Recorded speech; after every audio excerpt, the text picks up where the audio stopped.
safe in Portland, but between them and us is several thousand tons of mud on multiple different roads.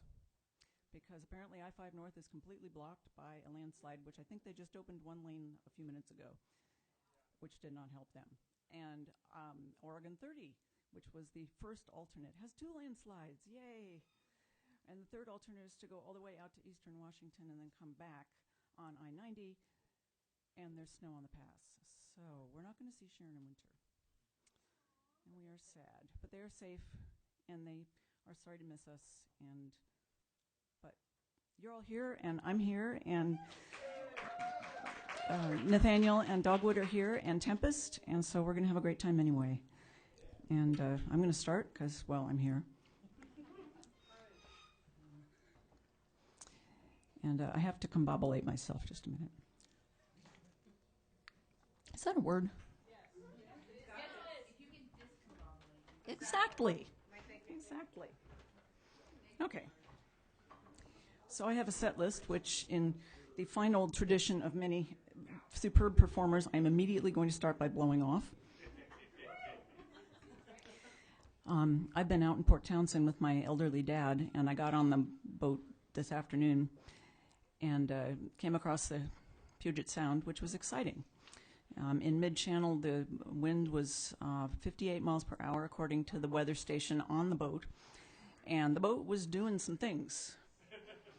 It was kind of doing a slow cha-cha. And I'm all for dancing, but not that kind. Also, I was on the outside, on the bottom level, on the windward side, and so every time a wave hit the side, the boat was right across my car. I was very happy that I had windows. That would suck in a convertible. Anyway, so shouldering to the front of my set list is Gentle Storm, because I've got to go back on the ferry in the other direction. And so I thought I would maybe convince some big movers and shakers out there that maybe they should calm down a little bit, because I don't want to do that in the other direction.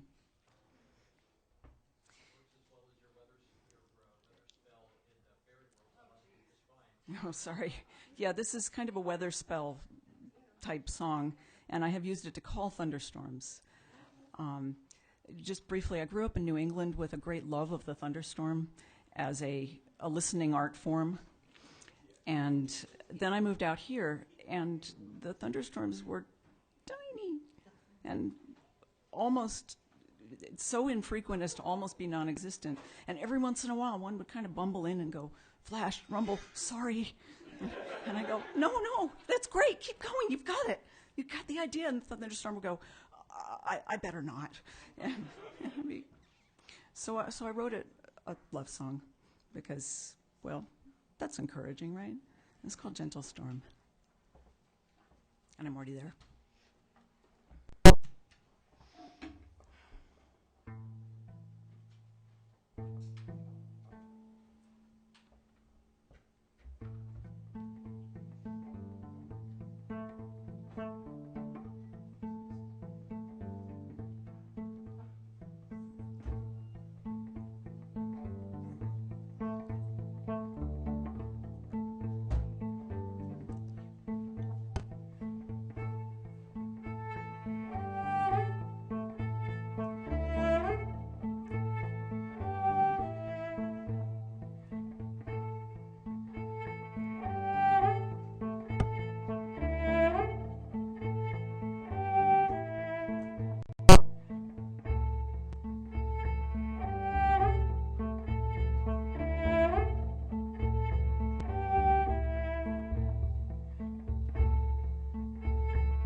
Thank you.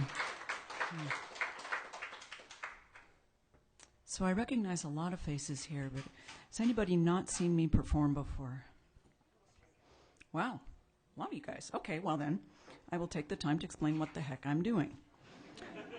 First of all, my name is Betsy Tinney, and I'm a cellist. And this is my cello. His name is Raven. And Raven is made of carbon fiber, and he has 5 strings, and he lets me stand up, all of which are kind of unusual for cellos. Raven is, however, only 1 cello, as you see, not 6, as you heard. And what I am doing is, for those of you who can't see, I have this giant electronic thing down here on the stage called a looper, which is basically a live recording device. And so what I can do is play a theme like, and record it, and then say that, and then it'll keep looping it, and I can layer on top of it, and I can take things out and put them back in. It has 6 places I can put things, and then I can layer on top of those. So as long as I remember where I put everything, I'm good. I can't even remember where I put my car keys half the time, which means you're seeing a lot of improvisation up here. Some of that's on purpose, and some of it is, oh, that was whoops. Well, they'll never know. I'll just do this instead. So, I totally meant to do that, right? One of the downsides of a recording device is, of course, if you put a mistake into it, that's what comes out of it. And if you put a mistake into it and loop it, you get to hear the mistake over and over and over again. Again, that's where improv comes in, because then I can play on top of it till you can't hear it anymore, the mistake. Okay, what's next? Yeah, I have a Buddha down here that is very kindly showing me my set list. So I have to go and look at him. All right, so this... Oh, that's okay. Bliss says there are sandwiches. They look good. Not hungry. Anyway, so this next one came to me in a dream, which sounds really corny, but it's true. And most things that come to me in a dream, by the time I'm actually awake, I've forgotten it. My daughter's always telling me about her awesome dreams, and I can't remember my dreams. But I woke up with this one and went, ooh, ooh, ooh. And instead of, I've tried to write these things down in the past, and they're gone by the time I can figure out how to write down the first chord. Just, whoo. So instead, I went and got the cello, and I had already, it was in the studio, and my mic was already set up, so I basically just hit record and played it and caught it before it got away, which is why it still exists. And in this dream, it was almost more of an image, but in this dream, I was in a thick Pacific Northwest forest of mixed evergreens and deciduous trees, and it has just stopped raining. And so the rain is dripping from branch to branch, and the sun has come out, so it's shining through the rain, and so it's turning these raindrops, these huge fat raindrops that are coming off big fat leaves, into giant glittering gems as they fall. And the sunlight is making these brilliant plashes of brilliant light and glitter on the floor. And the rain has woken up the trees. So the trees are singing. And it turns out that different trees have different voices, which makes sense.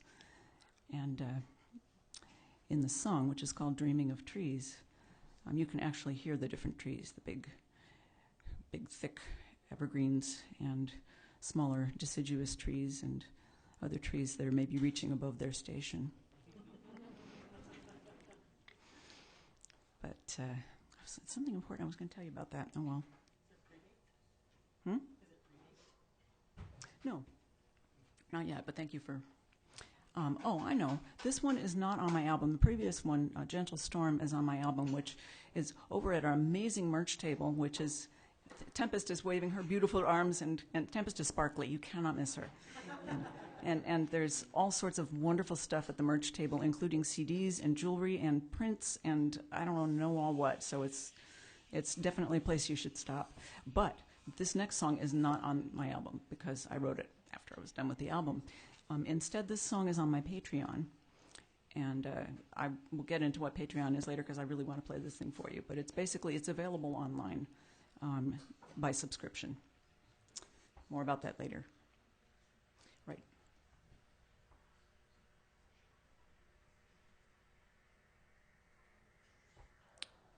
Yeah, I remember the thing about trees. They were never able to find my totem animal. You know, people have done scryings and whatnot, and they could never find it. I was always in the middle of a forest, no animals. They'd be like, your totem animal hasn't shown up. And it wasn't until somebody took me on a guided imagery and said, where are you? And I said, I'm in the forest with the other trees. Well, they said, who's with you? I said, just the other trees. And they're like, okay. So this song is near and dear to my heart. I'm going to shut up and play now.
Thank you.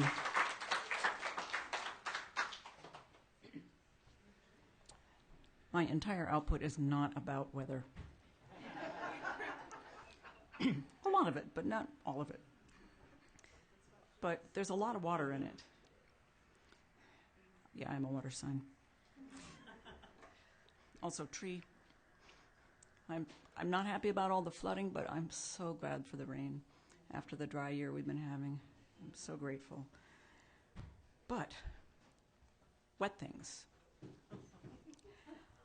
I was working on my album a couple of years ago, and pretty much putting in full time on it when I wasn't sleeping, which was not often, the sleeping. But I took a break and went to look at one of the many things my dad sent me, because my dad's always, he's 93, and he's always sending me, jokes about how do you tell when, or, signs you're old or whatever. And most of it's like, yeah. But this was really good. It was a video of a whale being rescued by some passing boaters. There we go. And she had gotten wrapped up in gill netting until she couldn't move. And then she'd struggled, which had made it cut into her. And so her flippers were bound against her sides, and the weight of the net was pulling her tail down, because the net was weighted, as most of these are, and it was cutting into her. And basically, she was going to drown. She had struggled until she was exhausted, and she was just at that point at which these guys came by, having trouble staying afloat long enough to breathe. And she was floating just below the surface of the water, and at first they thought she was dead because she didn't move or breathe for a very long time. And just as they were starting to call into the Fish and Wildlife about a dead whale, she took a breath. And they're like, oh, wait, she took a breath. And then they decided that they would need to save her, because Fish and Wildlife said, yeah, we'll be there in a couple hours. And they didn't think she had a couple hours. So they got into the water with this whale, which is not a safe thing to do, generally. Not that close. Not a wild whale. And they had a little knife, and they managed to cut her free. And she knew what they were doing. She watched them, and she didn't move. She could have just one flip of her tail, even in her weakened state, and they would have been done for her. But she let them cut it off, and they pulled it into their boat. And at one point, they cut loose a flipper so that she could move it. She went, oh, I'm free. And she took off, and they're hanging onto the net still, because they don't want to let it go and let her re-entangle. So they're being dragged behind her, Nantucket sleigh ride through the Sea of Cortez. And dear life. It's a very exciting part of the video. And then she finally goes, oh, shoot. I guess I'm not free yet after all. Carry on. And so they did, and then they freed the other flippers. Same thing. She takes off. And finally they did cut her completely free, and she sounded, and they were having a little quite reasonable celebration about having just saved this young humpback whale. When a little ways off from the boat, she flung herself into the air in this beautiful breach of, well, I don't know, from where I was, it looked like joy and gratitude. But she kept doing this. For 45 minutes, she danced for them, just far off enough to not swamp them. And she laid on her side and flapped her flippers. She put her head down and flapped her flukes. And she leapt into the air over and over and over again. And, okay, I'm a softie. So I cried. And then I watched it again, and I cried again. And after a couple times around, I went, okay, that's enough Kleenex. I got to get back to work. Turn off the computer, go back downstairs, and I'm ready to work on my album down in my studio. And I can't, because there's a whale in my studio. And she has an agenda. And she's bigger than me. So I went, okay. And I turned on the mics, and I kind of put myself in mind of what must it have been like to be this young whale and have my whole life ahead of me, and then have this happen and, fight the good fight and lose and know that I'm doomed and just be floating there waiting to die and have these little humans show up and by fits and starts give me back my life. And what would that emotional journey have been like? And so I thought about that, and then I just started playing. And the result with this song is called Valentina's Dance. And if you want to see that video, it's titled Saving Valentina. And all you have to do is search for that on the web, and you will see it, and it is well worth watching. And the guys who saved her, I don't know if they did at the time, but they now have a whale conservancy. And I'm thinking in February I'm going to send all proceeds from the sale of Saving Valentina to those guys, because they named her Valentina because this happened on Valentine's Day. So, Saving Valentina.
Thank you so much.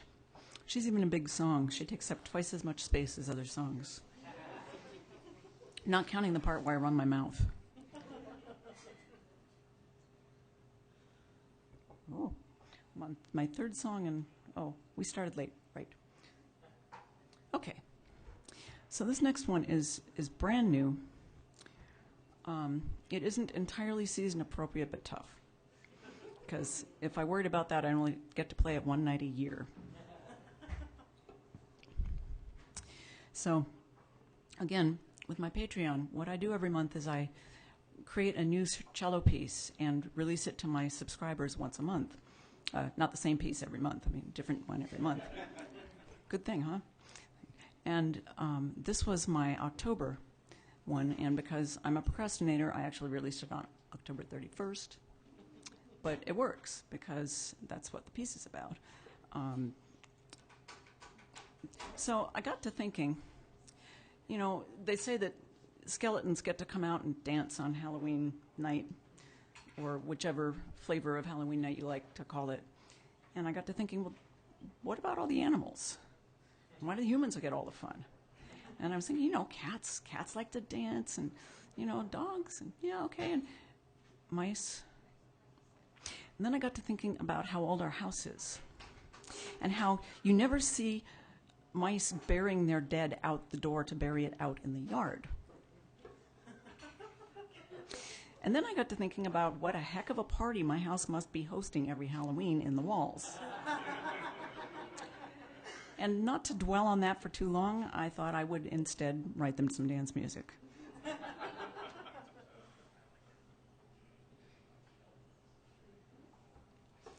So there's a small problem. Well, actually, it's a big problem. This is a large instrument. It doesn't make tiny, squeaky noises very well.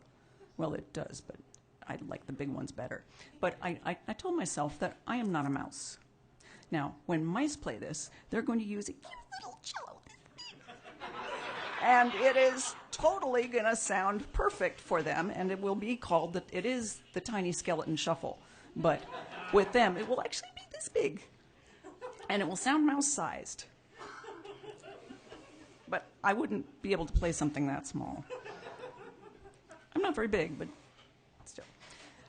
The other thing I wanted to mention is, up until now, except for one tiny piece of Valentina, everything that you've heard has been done live. And all the recorded stuff has been something I recorded live. I couldn't figure out how to get that rhythmic human thing in without completely blowing the feel. So that was the pre-recorded part of Valentina. But turns out that, yes, this thing does let you do pre-recorded tracks and kind of have cello karaoke. At least that's how I thought of it at first, and I was kind of like, I can't do that. And my son said, well, you should do that. I'm like, it was cheating. He said, it is not cheating. It's like a cooking show. And I went, okay, explain. And he pointed out that, when they, in a cooking show, they don't make you wait while they bake the cake that you've just mixed up. They show you how to mix it up, and they say, now we're going to put it in the oven, and here's how it looks when it's baked. And we're going to let that bake over there. But we've done one here, now we can frost it. So I have decided that it's okay to pre-bake those cakes, because I don't want to make you guys sit here while I bake them. So this guy has some pre-baked things, which I totally could have done live, because it's just a few seconds of loop, except that this is a carbon fiber cello. When I recorded this piece, I recorded it on my old wooden cello named Godiva. And when you do on, actually that sounds pretty good. It sounded terrible the last time I tried it. It sounded like I was whacking a cardboard box. So I put it in the looper. So what you hear is this, and then this really doesn't have any effect on a carbon fiber instrument. Hear how that doesn't sound like anything? It sounds pretty awesome on Godiva, but she's wooden. So that's the shuffle part that you can't hear me do right now. So I put them in ahead of time. So the Tiny Skeleton Shuffle and the pre-baked shuffle bits.